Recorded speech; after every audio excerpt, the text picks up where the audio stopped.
Thank you very much indeed for that lovely welcome. Have you all recovered from your New Year's Eve extravaganzas? Yeah, you don't sound like it. Strangely. Did you all do the old? Did you do Auld Lang Syne? Yeah. Auld Lang Syne. Yeah. What does it mean? Come on, does anyone here tell me what Auld Lang Syne means? So you all stand going, it could mean anything. It could mean we're all vermin.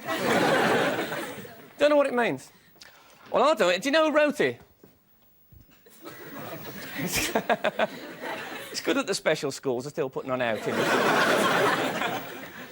It was written by a bloke called Robert Burns, right? And Robert Burns was a Scottish poet, and he made a fantastic discovery. I don't know if you ever tried writing poetry. Anyone here ever had a go?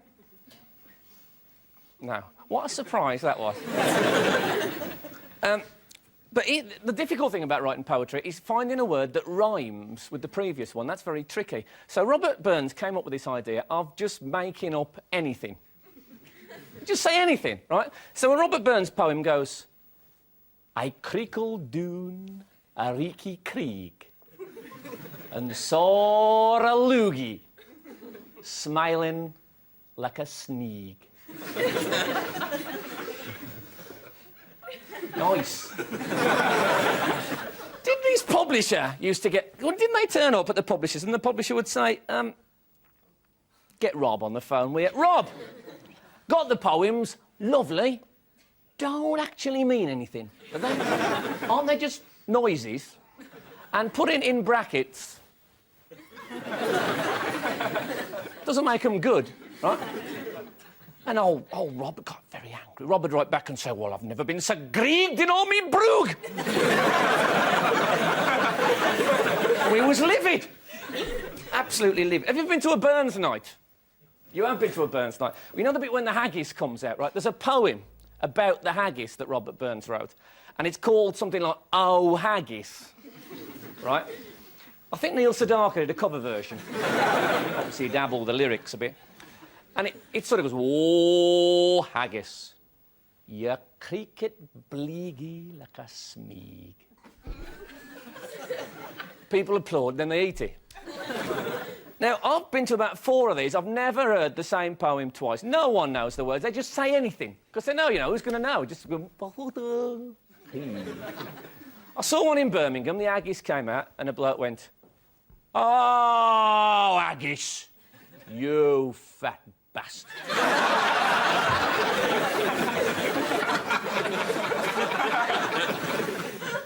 Round of applause. We had the haggis, that was it.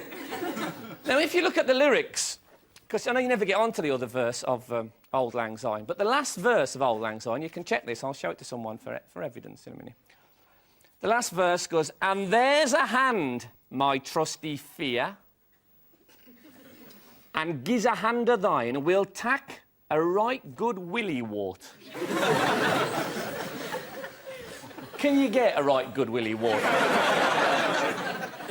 Does it mean one with the hair on it and everything? That's what it says, does it not say? Can I ask this woman here? What's your name? Karen. Karen. Does it not say we'll take a right good willy wart? It certainly does. Right. And while we've got the microphone on you, perhaps you could read the title of number 344 in the Complete Burns, right? What is this called, please? Did you say Karen? Yeah. Karen, what's this called? Cock up your beaver.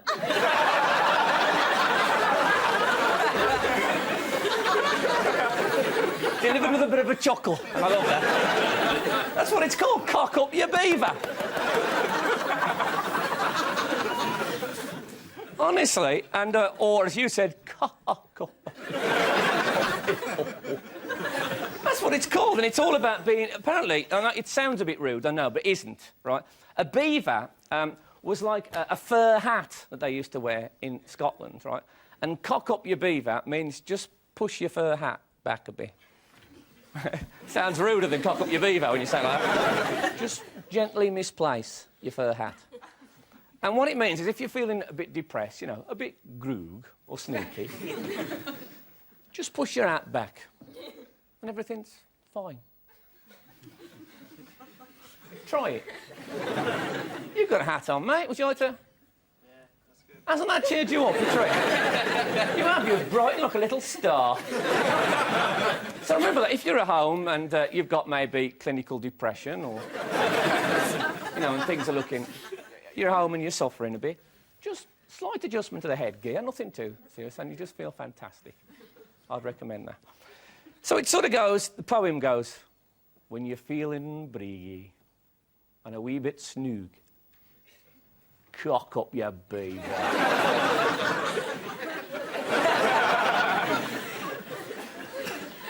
I'd recommend it. Another new year comes around, and you know, it's not too early for a bit of spring cleaning.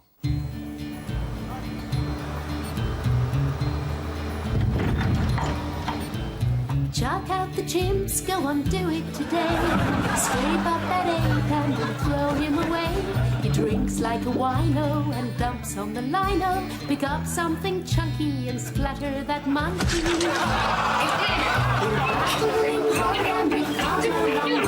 In choices and stages and jobs and in pay. That's why me and my mate have strangled this primate. So chuck out the chimps, chuck out the chimps, chuck out the chimps today. Now, if you were watching the telly during the early hours of Christmas morning, you might remember this. May I speak to you for a minute? Go. You have 58 seconds. Well, in glancing at your books, I noticed that in the columns You marked... have 48 seconds left. Hurry, hurry. Oh, I glanced at your books, I noticed in the... 28 seconds. You're running out of time. Tick-tock, tick-tock, tick-tock. Mr. Bialystok, I cannot function under these conditions. You're making me extremely nervous. What is that, a handkerchief? What? Nothing, that's nothing. If it's nothing, why can't I see? My blanket, my blue blanket, give me my blue blanket.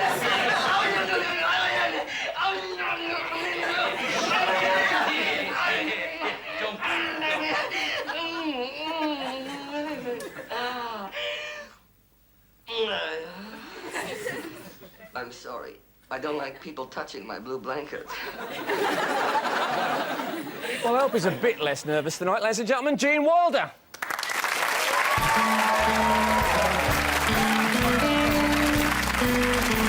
Please, welcome to my world.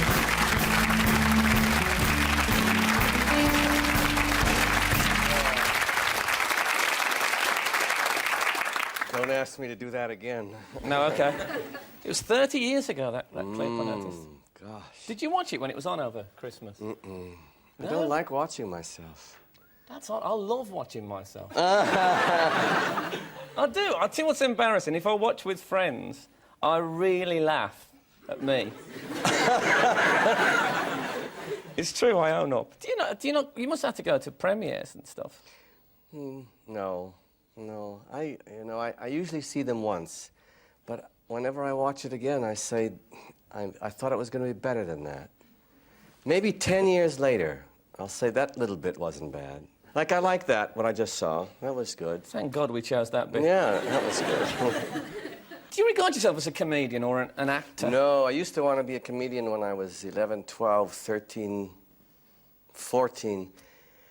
Most people aren't going to know the difference, I don't think, between comedian and actor. But comedian, you get up in one, what they call in one. The spotlight goes on you, and you try to make the people laugh, as yourself. You know, you do funny things. You make funny faces. You make sounds. You have a routine. You do characters. All things I used to do when I was a kid. But to have a playwright, a screenwriter or a playwright write a character, and then you try to lend yourself to that character and be the person in the play, that's a different thing. I'd be too embarrassed. I mean, you may think I'm funny on the screen. I hope you do. But I'm not that funny in life. You know, I don't do funny things that make funny faces. Occasionally I make my wife laugh, but... Well, that happens to everyone. Yeah. You see, I'm never off, really. No, you know that bit when John McEnroe said, "You cannot be serious"? Yes. Remember that? I was in the crowd, he's looking at me. I really can't. Not just because since I've been a professional comedian, all my life, I used to do a thing in pubs. Do you know what cling film is? They call it cling film? Yeah. In Saran America? wrap. Sorry? It's the same thing, saran wrap. Saran wrap. Yeah. So, well, if they brought sandwiches with saran wrap on, I'd have said, what's that? And they'd have said cling film, we'd have been all right. Now, when we got sandwiches in a pub, and if they had cling film, I used to do this thing. I used to get the cling film. I've done this now, but I used to do this every time. I used to grab the cling film and I'd just mess about with it under the table. And I used to lean across when everyone had forgotten about the cling film. And I'd get across like this and I'd go... so! Oh.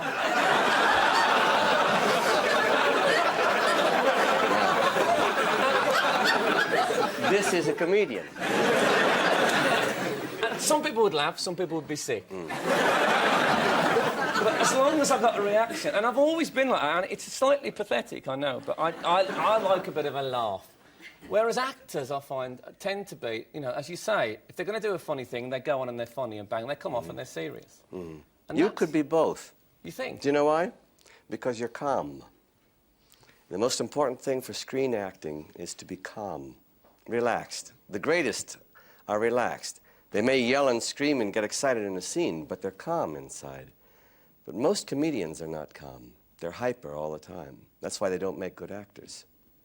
Is any agents watching? Because it's quite tough. I don't know about it. I mean, you're a big-time actor, but I've got friends who are actors, and there's a joke going around England that says, what do you say to someone who's been to drama school? Big Mac and French fries, please.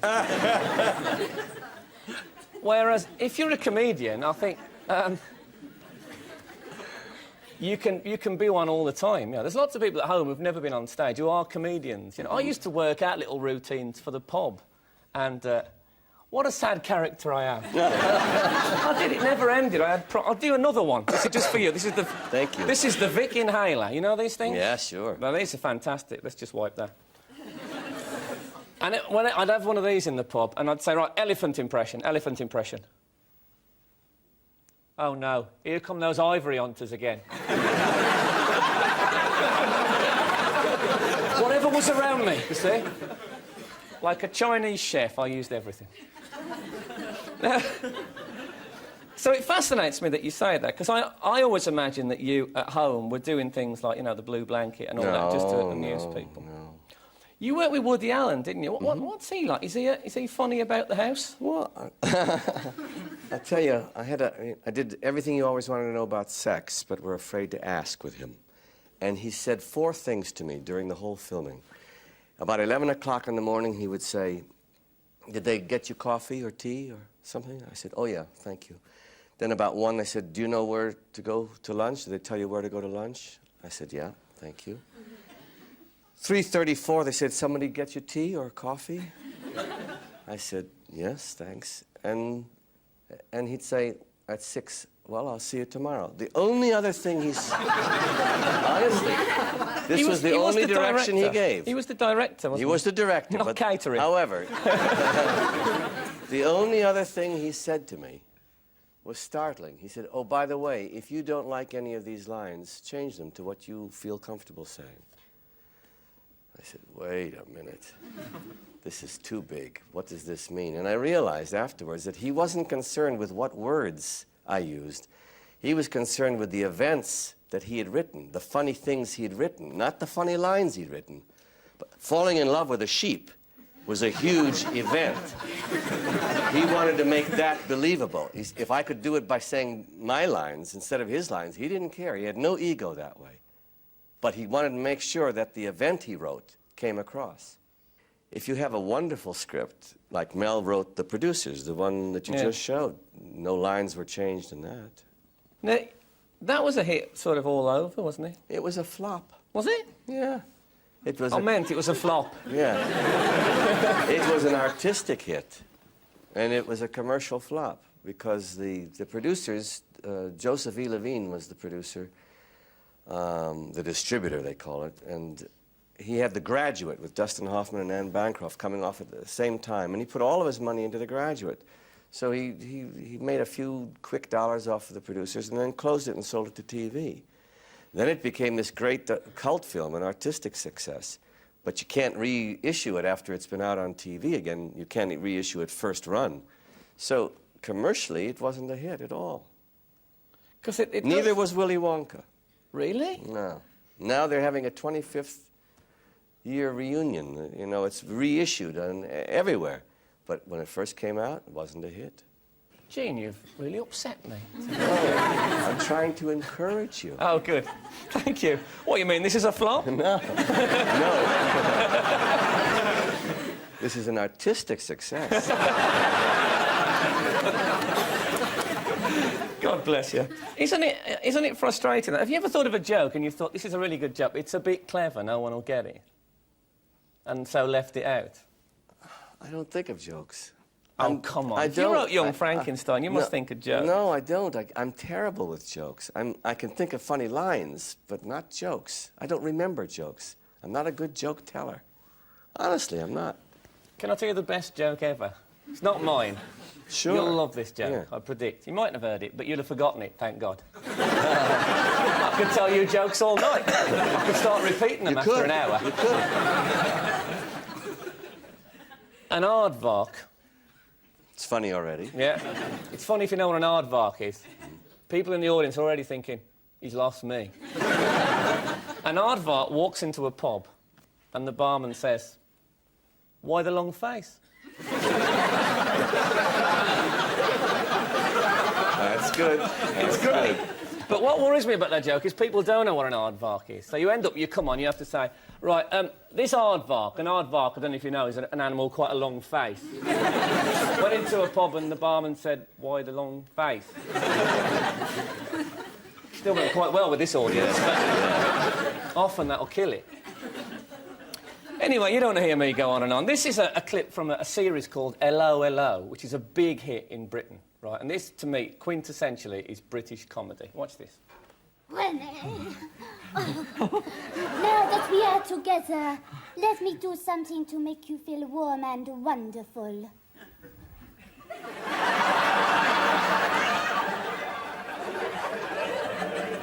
Well, you can fill my hot water bottle.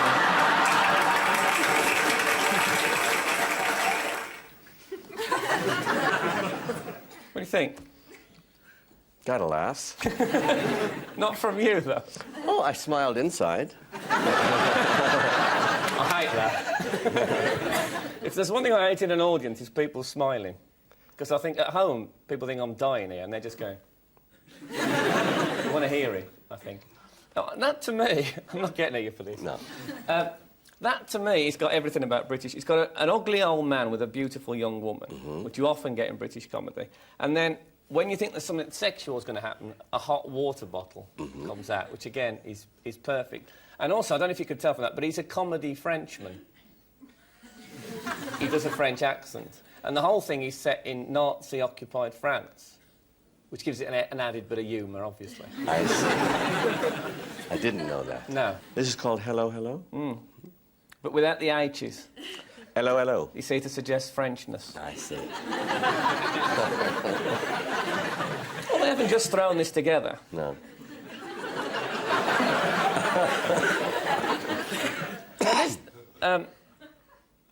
The Nazi thing might give you an inkling to where I might be going next in this conversation, because the producers, of course, I think was condemned by some people for bad taste because of the Hitler bits.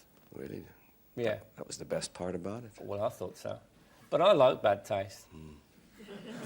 So do I, if it's good. Yeah. What, you mean good bad taste? Yes. Oh, yes. bad taste is No, it's terrible. it's just bad. It's not like maths where two negatives make a positive. The original... What am I talking about, Gene? Any idea? No, I'm not sure. But you're sticking with it, and God bless you for that.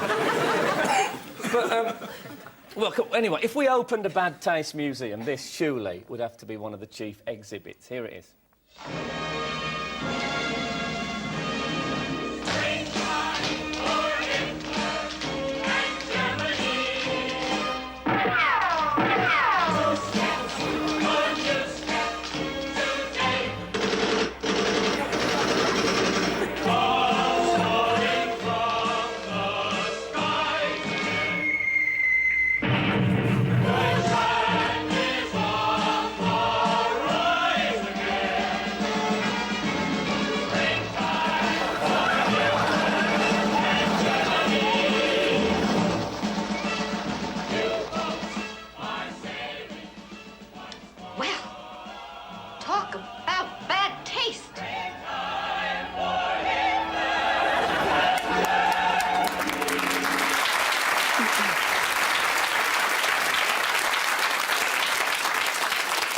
The original title of the producers was Springtime for Hitler. And the distributor made Mel Brooks change the title because he thought it might offend the Jewish people in the Midwest, which is a polite way of saying he thought he would lose money in the Midwest. I don't think he was worried about offending anyone. And Peter Sellers saw that film 10 days before it opened. And he called the distributor and he said, "Are you crazy? It's the best comedy in 20 years. Why'd you change the title?" And Joe Levine, the producer, the distributor, called Mel and said, "Do you want to change it back to Springtime for Hitler?" And Mel said, "We open in 10 days. All the posters are out. The trailers are out in the theaters. How can we change it now? It's too late." But it was Springtime for Hitler. That's the title of the script that I did. Bad taste. But it's true, though. There is such a thing as good bad taste, I think. And there's something quite exciting about bad taste as well. Is you think someone's going near the edge, you know what I mean? I used to do a gag on stage, right? And it was, I used to say, my girlfriend came in the other day and she said, "We'd better get a new washing machine because we're going to be washing some nappies soon, you know, diapers." Translation. No, I know what it thing means. Yeah.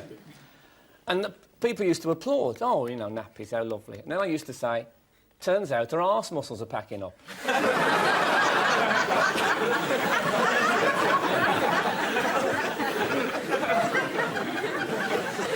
Her ass muscles, if you prefer. I got it. Because arse and ass is a big problem. If someone in England has a nice ass, it means they give rides on the seaside.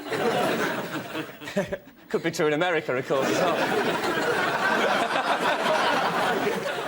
Yeah, and I used to get a mix that some of the audience would laugh and even applaud, and others would leave because they felt it was bad taste. And also, it might be into the area of sexism because it involves a woman. What do you think? Can I ask your expert opinion on that particular gag? When did you do this? This would be... the last time I did it would be about 2 years ago, I suppose. Did you run into trouble about sexism? Well, a woman approached me afterwards, which is usually good, but she was angry. And I actually... It's the closest thing I ever did to an Oscar Wilde line, because she said to me, she said, "I have to say, I saw your act, I thought it was Virgin on the Offensive." And I said, "There's only one Virgin on the Offensive in this room."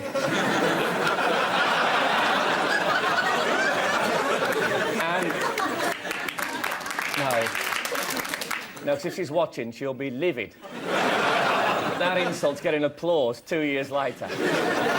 And she was really quite upset, and in the end I ended sort of semi-apologising to her. Over breakfast. Now, one more clip, right, and this is not from the producers, this is from a film that I think is the funniest film I ever saw. And this particular scene, I'm not kidding, I've seen this... You're in it. You're in it, and by God, you're good. You're not in this scene, you might be relieved to know. Because I've seen this scene 50 times, I'm not kidding you, it still makes me laugh.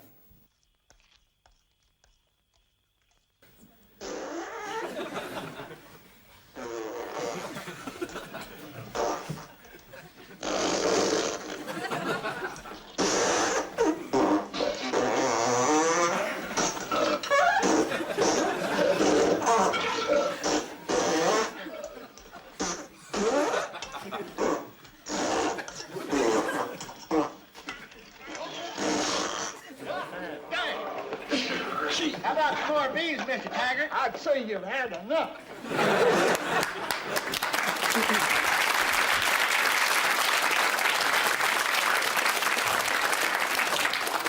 I was in it, but I paid Mel to get out of it. I felt you were slightly embarrassed when you realised what that scene was going to be. Is that fair? Well, maybe it's a little funny, though, G. It is funny. It's absolutely hilarious. You can write the cleverest jokes in the world, but when it comes down to it, someone breaks when you'll always get a bigger laugh. It's true. It is true. It's true. If you'd have come on here tonight... Well, anyway. Yeah. But I couldn't have topped it.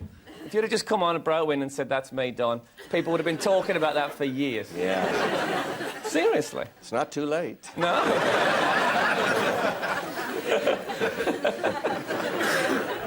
I'll wait all night.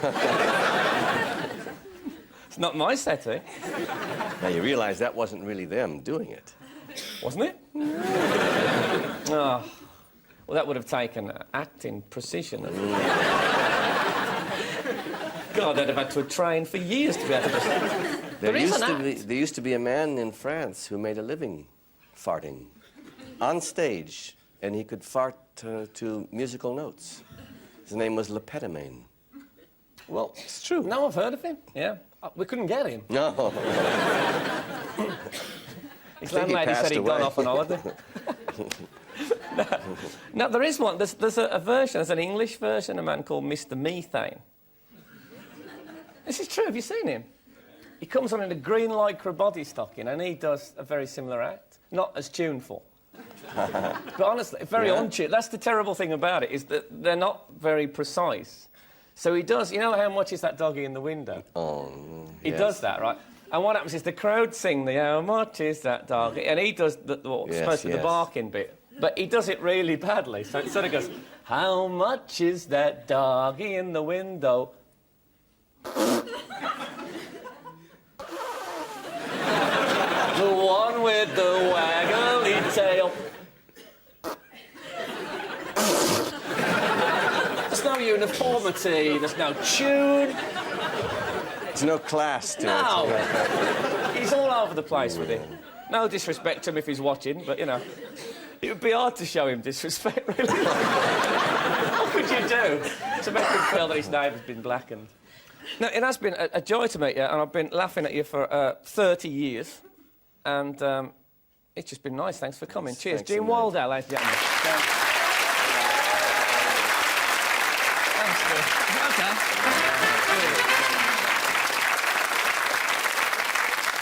So, good night and Happy New Year!